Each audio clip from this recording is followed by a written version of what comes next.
What are you doing to keep your own expenses in check? Stock market was considered, a very a rich man's gambling option. It's just absurd what people do with money at that level of richness. Someone did a 2 lakh return gift for their daughters, turning 18. And do you think discount broking apps had a role to play in this? It's the OTT. It's the OTT of the investment world. Nicely put. So I entered the stock market with money. My uncle gave me like 10, 20 grands when I turned 20. What do you think about insurance as an investment tool? Insurance as an investment tool is an oxymoron. It is not an investment tool. The life of the battery, how much is going to be the replacement cost of it, etc.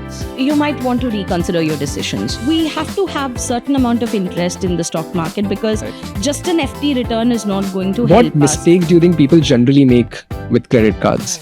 Debt levels for that category of generation is really, really unmanageable. Welcome to Know Your Money, a podcast by HDFC Securities, where we simplify your financial journey and empower you to make your money work smarter for you. My name is Nitesh, and today I have someone who's seen all in the world of finance, Ms. Hamsini Karthik. Thank you for joining us and taking the time out. Thank you. Pleasure being here. So, before we deep dive into all the serious questions, I wanted to know what made you choose the path of financial journalism. I just knew when I graduated as a chartered accountant quite a couple of years back now that I didn't want to do a mundane job. I'll have my friends kill me saying this, but I didn't want to take a job with a consulting firm like a Big Four, EY or PwC or whatever. Now I have a lot of friends there. I shouldn't be saying this, but back then that was the only thing running in my mind, that I wanted to do something very interesting with my career. I didn't even think of it as a career. I said I wanted to do something very interesting with my life. And maybe someone heard that, and I was offered a job at the Hindu business line. It was to research about stocks. I used to do autos, non-ferrous metals, plastics, aviation, FMCG, and all of that. Then I enjoyed doing it thoroughly because two things I said to myself when I took up the job and why I stuck to it was, one, what is it that you're trying to do? Who are you trying to work for? And before I even took up my first job, I had some interest in the stock market. Mutual funds wasn't the most known route back then. It was direct investments. I had all the time in my hand, so I could do my own research for direct investments and all that. So I entered the stock market with a very little amount of money. My uncle gave me like 10, 20 grands when I turned 20, and he said, do whatever you want to with it. I put that money in markets, and that's how I got interested in, even reading a newspaper. And so when I had this offer from HPL, I was like, this is a great way to sort of give back to a huge community which is going to participate big time in the whole, financial inclusion, financialization of savings theme. Back then, it was all that we knew was fixed deposits. Stock market was considered, a very, what do I say? A rich man's gambling option, or maybe a middle class gambling option, not a rich man.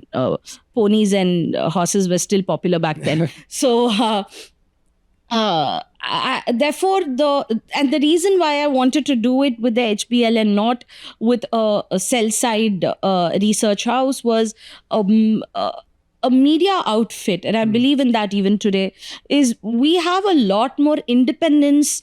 We are not guided by a P&L or by this client has to come back to me kind of a theme when we give out our recommendations. And we were directly connecting with the audience that was consuming what was writing. Like we still have a lot of retail reach when it comes to writing about stocks, etc. And that's got me sort of glued on for a very long time till date. The very brief period when I was out of journalism, I realized that as journalists we tend to think that we are above, or we're above every other profession. We profess truth and stuff like that. The couple of years that I was out of the industry, I was doing some real work in the M&A space and all of that. That taught me, to fine tune my skills as a journalist when I wanted to come back into the industry. So I'd say it's just passion, and it's just the need to do something different, or rather the drive and need to do something different, which normally crowds were doing, which made me a journalist. So yeah.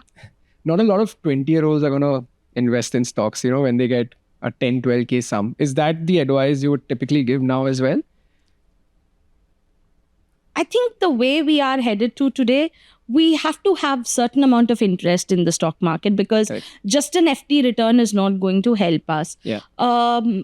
When I started my journey with money, like I said, I had a lot of time to choose whether I wanted to, which stock to invest in. Today, a lot of us, we don't have that luxury, especially at 20. I was a chartered accountant, therefore it helped me. Yeah. If you're an engineering graduate, if you're an arts graduate, but want to compulsorily put in money in the markets, it's better not to get in personally in the whole exercise of, did I do my research right? So I would suggest to the younger generation that trust in a fund manager, trust in a good fund, put your money in the stock market through the fund. I would definitely recommend the SIP route. I'm a very late entrant to the SIP way of investing. I just started maybe a couple of months back. Until then, or even till now, most of my investments are do it yourself. Okay. Again, largely because I have the time to do it. Right. Now I feel squeezed for time, and therefore I've taken to mutual funds, I've taken to SIPs, etc. Or I've learned to trust others with my money. I would suggest that youngsters do it much early, from the day that they start earning, versus take that call when the financial commitments on them start increasing. And then at that juncture, the amount of diversification that one will also have to do in terms of products, it becomes a very tough choice. Earlier in life, all the savings is yours. Nobody's going to ask you. So do it the way you want to do it. Got it. I mean, when you're young, and if you enter the stock market by yourself, and if there are losses, it demotivates you. So I think you're right in saying that trust the fund manager from the get-go instead of starting it late in life. It's not that route is lost. Yeah, 100%. But at least you don't end up blaming yourself for the loss. Yeah. That's about it. And you spoke about how earlier stock market was a part of, the rich man's or the middle class man's route. Now that it's reaching out to the masses as well, what do you think led to this democratization of the stock market, or rather investors? I'd say pandemic and the time that a lot of us had during pandemic. We were all sitting at home and doing our own things, working from home, etc.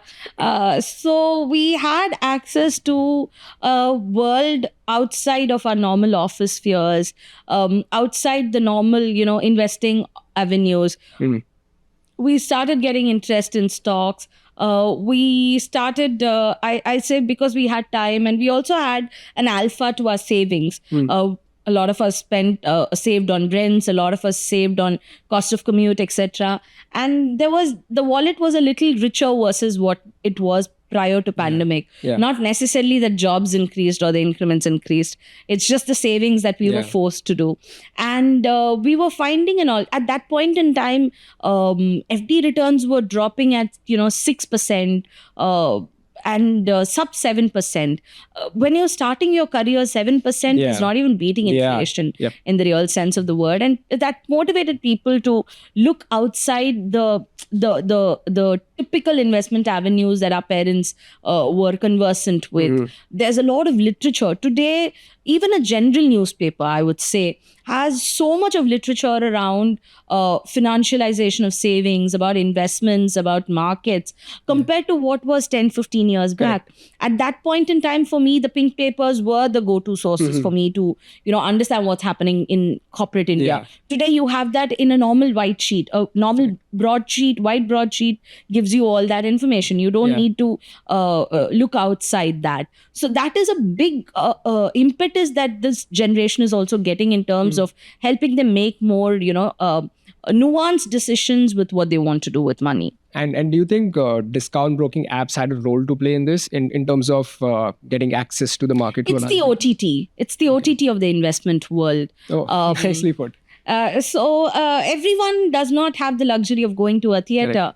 Everyone may not want to necessarily for each movie cough up 500,000 grants. If somebody is willing to do it at a much lower price, if I'm getting charged $250 to watch unlimited movies a year, I'd rather do that, right? Yeah. So it did give an impetus to the number of people who got into the world of investment, and it also democratized how the market participation should be. And I think that's a very good move. In hindsight, I think it's the UPI movement, I would say also.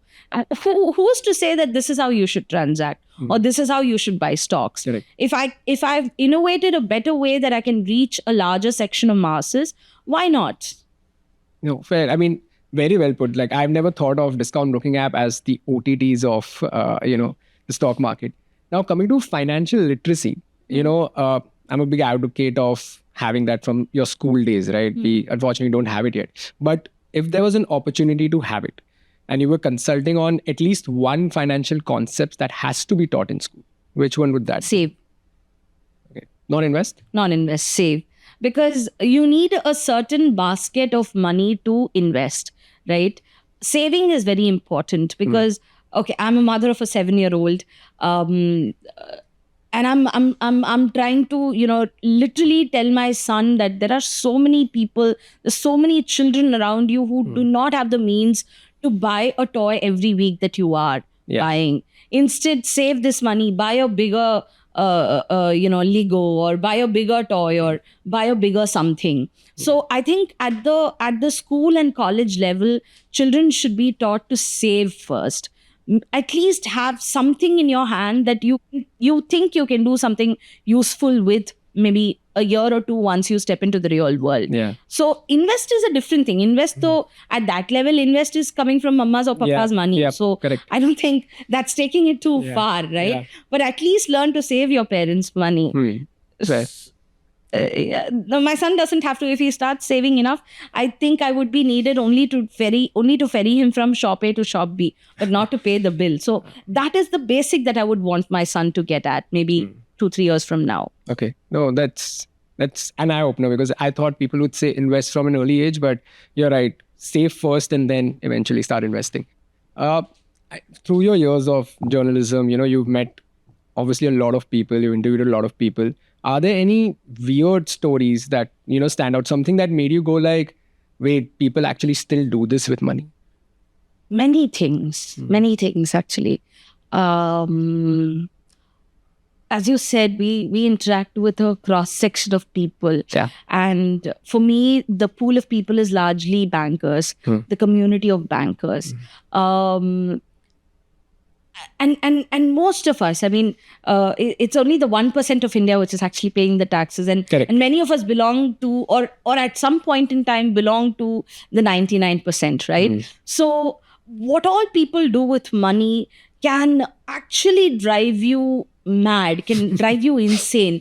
And you start thinking about the kind of, financial divide that is there in the country today. Yeah. It's just pukingly high, right? And it's a lesson in hindsight for you to think that I don't want to be seen doing this.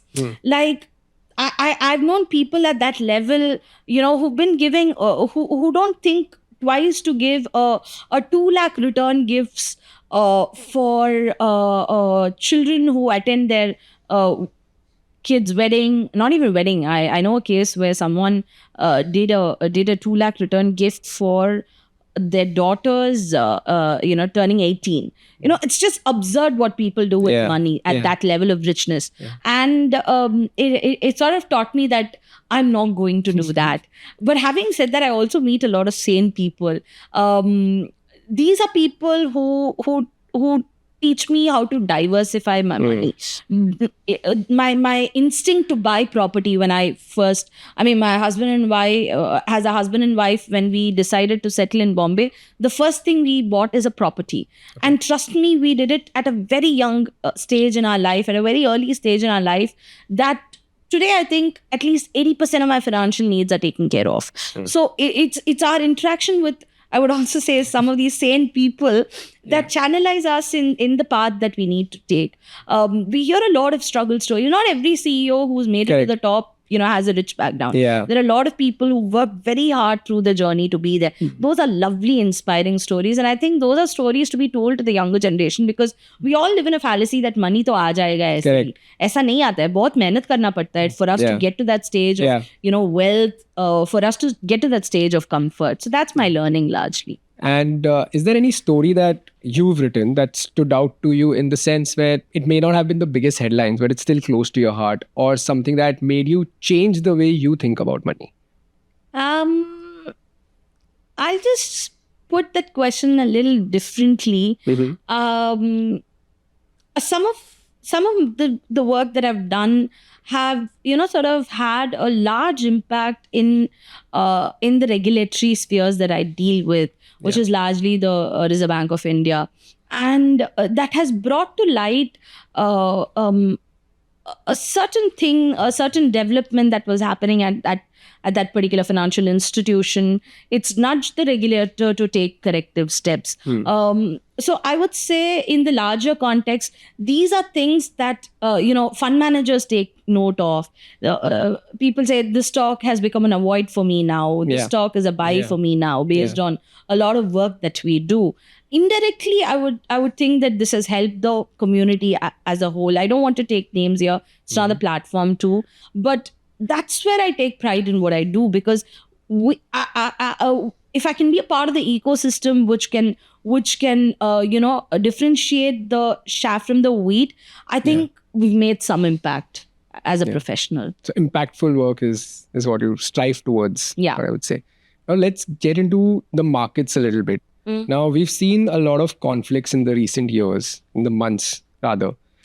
How does an everyday investor, like us, safeguard ourselves from that? Is there a way to safeguard it, or there's nothing? You can't do anything. It's like walking on the road. You don't know what's going to come and hit you from where. But that shouldn't deter you from walking, right? So it's just that. As philosophical as it can sound, you can't do anything about these ups and downs. And these are going to be the order of the day, right? The only thing is, you don't give up on walking. You don't give up on investing.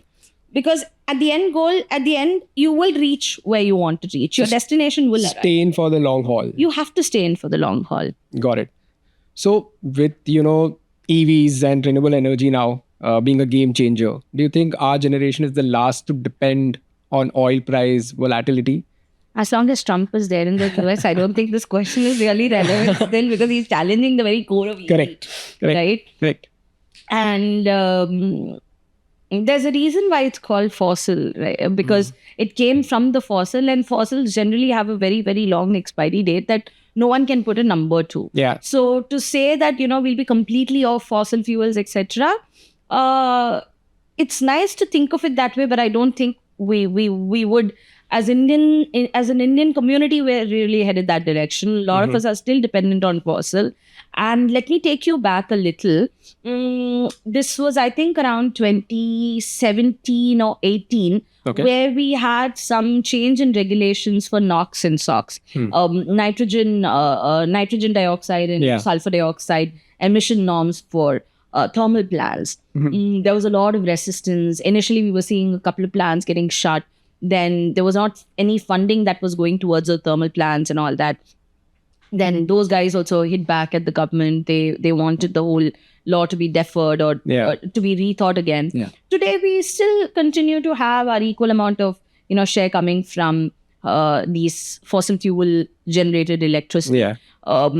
We are also very very huge on population, right? So to expect that we can quickly meander from being a coal-dependent economy to a non-coal economy. And there is actually options emerging, right? It's not that EV is the only solution. Still, we have hydrogen, we have a hybrid, and so on. We need to test it. And I don't think it's correct. At one point, maybe I'd agree with what Donald Trump says, rather President Donald Trump says, that you have to give the user options. You can't just trust the person to say that this is going to be your mode of, consuming fuel. Give me the option, let me decide, including the option of hydrogen. If my car blows up, that's on me, right? So I don't see us really pivoting so fast, but yes, we are pivoting. And I know that this is also in India being spun as a theme. Yeah. From an investment perspective, both personal asset investment as well as from a stock investment. My message to a lot of people is do your research very well, before you're locking in so much money, because even if it's an EV car, it's nothing less than upwards of 10 lakhs, 12 lakhs. At the age of 26, 27, 30, 32, to sort of earmark that much money, and all the more if you've taken it on loan, not knowing what is going to come back from the car, let's say 3-4 years down the line, the life of the battery, how long it can go, etc., or how much is going to be the replacement cost of it, etc., you might want to reconsider your decisions. So I'd be a little cautious about this whole EV transition theme which is playing out in the country, but till at least the infrastructure is. What do you think about insurance as an investment tool? Because till now, mutual funds, it's advertising extensively, strongly. There's ETFs in the market. Equity has always been there. Insurance also has always been there, but I feel it's taken a back step. So what do you think about it as an investment tool? That's because insurance as an investment tool is an oxymoron, right? Insurance is a life protection tool. Whether I take insurance from a health insurance perspective, like a Mediclaim policy or a cashback policy, or I'm taking it from a long-term, health cover perspective, it is not an investment tool. It is being sold in India as an investment tool because there's no other way that one can reach to such a large mass. Yeah.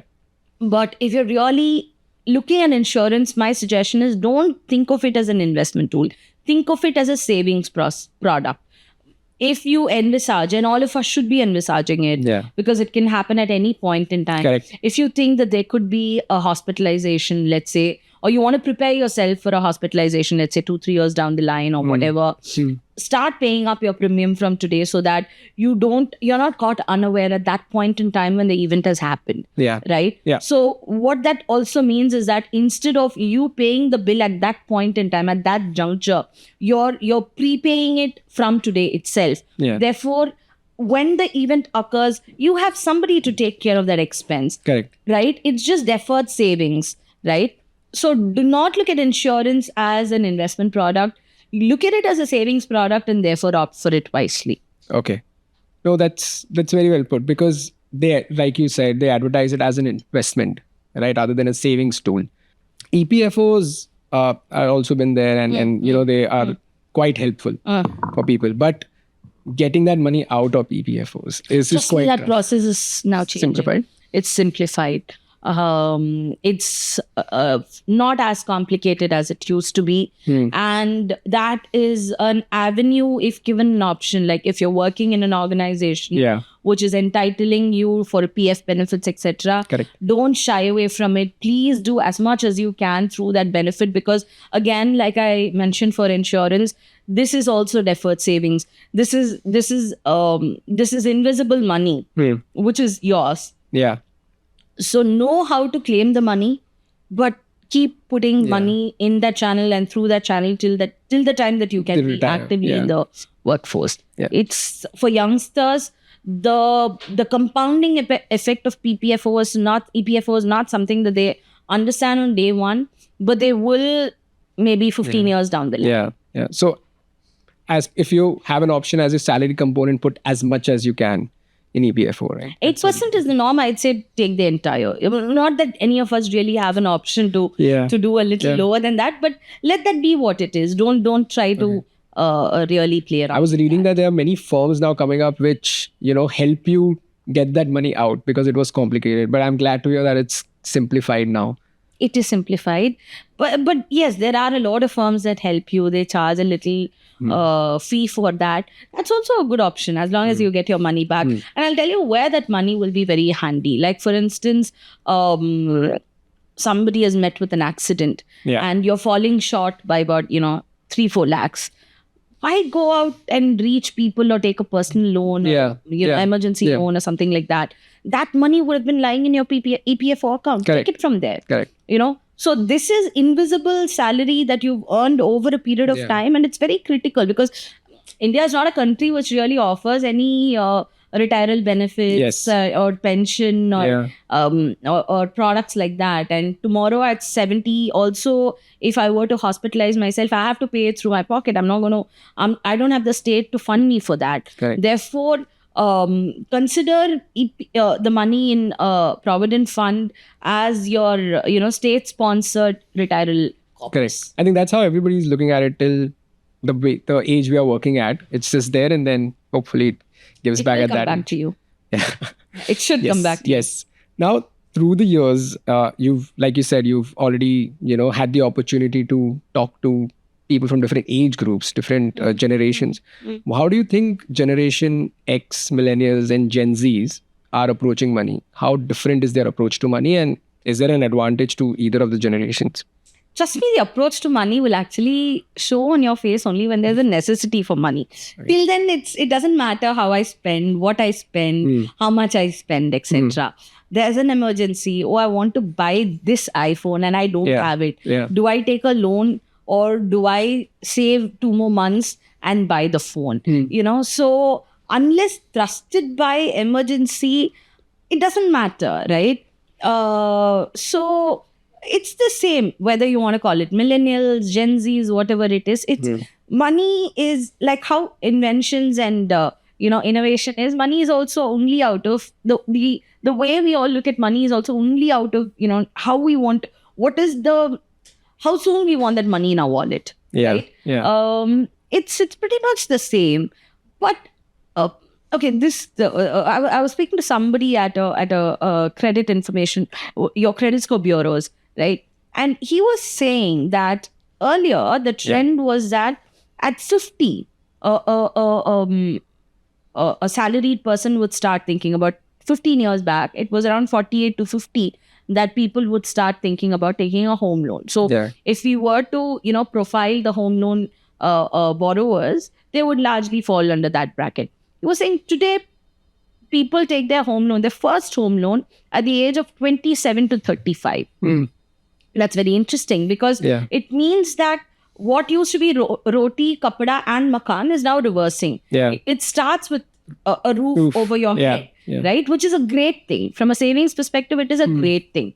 But having said that, the amount of people consuming an iPhone through a Bajaj Finance loan, I'm just taking Bajaj Finance randomly, whether I have anything against or for the product, through a consumer loan, if I were to put it better, or the amount of people that opt for take a credit card just to keep revolving their expenses, that is increasing. And that is a debt trap that we are getting into without even knowing what it is.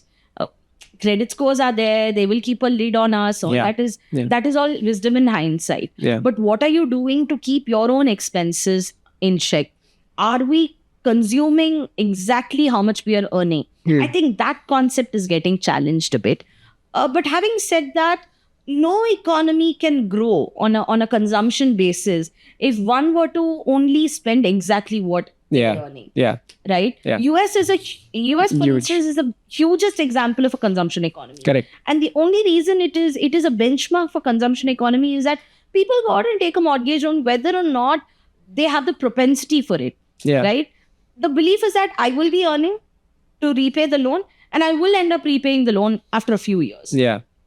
We need that kind of a faith. We need those sort of innovative credit card products or rollover products, etc. If it was constantly a toss-up between do I have to save 4 lakhs today for towards my EMIs versus splurging it in a vacation in Dubai, I will never be able to enjoy my life. So the whole concept of enjoying life is also equally important. Correct. And if you don't do it now at your 20s and your 30s, when the hell are you going to do correct. The balance is important. So to that extent, I really love the fact that today we have finance to bridge that small luxurious needs of ours. Which is great, and which is how we should be if we want to see ourselves getting richer with experiences and getting richer with perspectives. I'm not obviously advocating that take a loan and go on a holiday, but I'm saying one should have that option. One should have that comfort of, there is a financier to back me. And if we don't do that, if we don't have that kind of a luxury, as an economy, we'll never go forward. Correct. I mean, US is generally largely rather a credit card backed economy. And we are seeing now in India also credit cards are increasing. So what mistakes do you think people generally make with credit cards? The problem is most of us forgets our deadline, right? We don't remember our due dates. Since we don't remember our due dates, we end up spending excessively. And it becomes so excessive that 1 month salary is not enough for it. 2 months salary is not enough for it. As one of your teammates pointed out, debt levels for that category of generation, Gen Z or Gen Y, whatever you want to code it, is really, really unmanageable.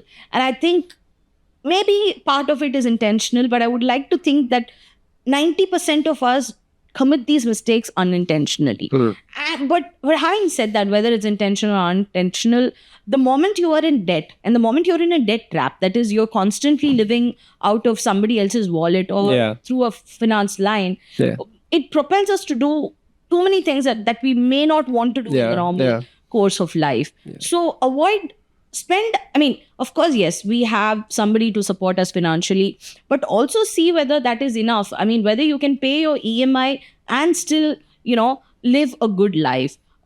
Whether what you're earning is good enough to pay back that EMI. Don't forget that you have a deadline over your head. Every card swipe that you do has to be paid within 45 days. Even if you've taken the card swipe on an EMI, it also has a finite deadline, 12 months at best. Remember that whenever you're swiping the card, and you will not be in a debt trap. Guys, remember, pay your bill on time, okay? Pay your bill on time. Yeah. No, I think that's quite exciting. I thought you would say something like, don't spend above your limit or not. But you're not saying anything like that. You're saying spend, just ensure you pay it back. Yeah. Spend and ensure you pay it back, because that's when you would be disciplined, no? Yeah. Because don't spend, by that logic, I have 2 legs, I have 2 hands, I can walk and come here. We don't do that, right? Correct. We rely on a cab. I take a cab because I think that I have the ability to pay the cab driver. I don't ask him to come out on a free ride.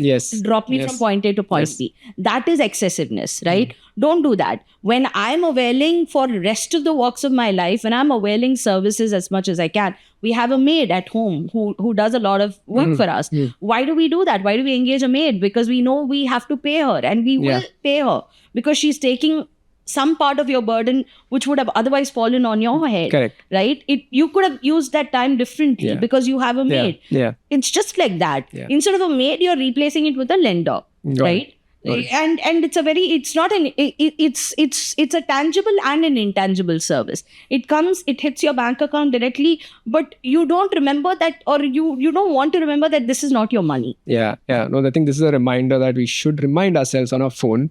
Set it up a reminder for it. It is a loan still. It might have hit your bank account, but it is not really your money. Remember that. In fact, my husband is a little excess on handling with cards. So he considers cards. I don't know if he's the best example to cite here. It sometimes irritates me. But whenever he uses card as a quasi of cash. Okay. Right? So assume we've bought an iPhone, swiping the card, and most iPhones now convert into a EMI, and you get those fancy cashbacks only if you convert to an EMI. We do all of that. We do take EMIs on that. But this man is a little it does test the nerves of even lenders, because he'd have swiped for 70,000, converted into an EMI, but next day he'd have paid that 70,000. So for him, the credit card is just a convenience tool. I don't have to load my wallet with 70,000 rupees. Wallet becomes thick. I don't want to do that. Therefore, I use a plastic. That is the extreme level of discipline, which I think only 0.01% of Indian population can get into. For the rest of us, at least remember your due date. A 15th of a certain month, 20th of a certain month. That is good enough. I think I'm also the same category. So I think it's about 1% now, if not 0.1. But even I swipe and next day it's paid. You have a lot of discipline. To be honest, there have been times when I've missed my, I've forgotten because we, the way journalism works is you write one day in advance, right? So I never have track of dates. It's only now that I've put it on the phone that this particular date is my bill payment date. You need a reminder to come. And since I've put it now in my system, it's there in my memory. So another thing about Gen Zs is they, like instant gratification. And I think that's the reason why we have a lot of apps delivering in 10 minutes, 5 minutes, everything. Do you think that is increasing our It's consumption? not just instant gratification, it's also extreme laziness and not knowing value for money. In a way, it's good because you're somebody else is earning that 10 rupees or 20 rupees, which Sure. they don't have access to earn. So you're providing livelihood to a person. That's what I sort of pacify myself with when I realize that some daily essentials are not there in the kitchen and I need to have it in the next half an hour, especially after 9 in the evening. It's bad. I also do it and it's horrible. It just shows that I'm extremely lazy and I'm not caring enough. I think that's about most of money. us. Yeah. It's not just instant. It's where, see, earlier the means to earn were very limited. It was largely salary. It was largely income from fixed deposits that one would get at the end of the year or end of the quarter and so on. And money was very dear, right? The amount that we had to consume. I know families where going out for to a restaurant for dinner was once in a quarter or a once in a half year kind of a thing. Today, most of us over the weekends end up eating out because we've slogged ourselves 5 days a week and we want to give ourselves some rest. If my aspiration is really to save money, first thing I would do is cut down on my eating out. Likewise, if my aspiration is to really save money, be a little mindful of what is required at home and stock it up well in advance. So it's also about it's a behavioral change that's happening. We're seeing it happen in India now, but rest of the world it happened much before. In a way, it is good because it also says that your affordability has increased, right? It is very good. It's a good barometer of you giving it back to society in some way or the other. Imagine if we didn't have even these number of gig workers, what would they be doing for a living? It's not that people are, rushing to build bridges and dams that they can be employed gainfully elsewhere. Or there aren't so many, jobs in the in the infrastructure sector or in the service sector that they can otherwise be doing something, gainfully earning. Right. So this is all they have to do, and you're ensuring that they're part of the gig force still. I feel the gig workers are, it's very essential for them to start investing, right? Because no, sorry, you wouldn't say that. And the amount of money that they see at the end of the day, they are hand to mouth. Okay, so to expect them to set aside some money for the long term. I wish we get to that level as a society. I really wish they we get are to that able to level. invest. Yeah. It's just wishful thinking. Okay. We spoke about Gen Zs, and Gen Zs really follow a lot of financial influencers now. Well, there's a rise of quite a few. I feel there's also a lot of misinformation that's being, put out there in the internet. As a person who is, want to build their portfolio or start investing or start saving, what are these cues that we should look out for? You'll never know. You'll never know whether it's actual selling, it's mis-selling, it's somebody is taking you for a ride. You'll never know. These are things one will have to discover over a period of time, which is why I would say I go back to a very domestic, or I'll take the case of a car, buying a car, okay? Nobody just walks into a showroom and says, oh, I love the color, I'm going to buy this car, right? You obviously go to 4 websites, you search, you do a lot of research before buying a car or before buying a bike. Do the same kind of research before choosing who your financial planner should be, or choosing what sort of a mutual fund you want to invest in, choosing how much to allocate to SIP. If you are constantly going to be dependent on a person to handle all of your needs, at some point or the other, you will be misdirected because that's the only way the other person also, ends up making money out of you, right? So it's nobody's fault if one were to take a very, 90,000 feet kind of a view on this. The fault is that, largely as a society, we are not finding time to do things that should be close to us and that are very critical, right? We just end up relying too much on people till the point that we once things go bad, once things aren't the way that we expect them to, we stop trusting everyone and we start labeling everyone as we start coloring everyone with the same brush. Both are extremes and both should be avoided. No, fair enough. And while you were starting your career, were there any role models that you felt that this is the person I want to follow in their footsteps, or were you like I just want to do what I want to do? I won't say role model. That's putting somebody in a big pedestal, but I'm terribly influenced by Rajnikant and A.R. Rahman. I have a thing for people who came up the grassroots. Okay. For people who can, no matter how much money and fame they have, They're keep still both their rooted. feet on the ground and walk with their head normal level, not too high. I like those people, and for me, music was a big influence as I was growing up. Music and movies. In fact, you'll find a lot of reference to movies in articles that I write. Movies are huge inspirations for me. Yeah. So these two people, I just love the way that they've come up the hard way. Or for that matter, in Bollywood, Akshay Kumar and all. From out of nowhere to make it so big in life, Yeah. it's a big deal. 1 out of 100 cracking. Yeah. And I wanted to be that 1 out of 100 in the world that I was working Yeah. in. So yeah. So since you said movies are a big part of you, if you had to give one movie title to your journey so far as a financial journalist, I'd what say it's title not would it be? made. I can't be. It's very difficult. Yeah, it's very difficult because I've never thought of. I always thought that I'm doing my day job and I'm going home. I've never put so much thought into Or maybe what think I of it do. as an autobiography. What No, would the it's title? too early to write it. Sorry, I'm not that old. Maybe It's too before early to write interval. it. What do I say? Nayagan. It's a Tamil movie. Mhm. A Tamil version of Godfather. Oh, You can look up to it. It's one of the most brilliantly made movies ever, in my view. Mani Ratnam, directed by Mani Ratnam, Kamal Hassan. Yeah, that's a movie of struggle. That's a movie which tests your emotions every day. That's a movie which to me is like sort of saying that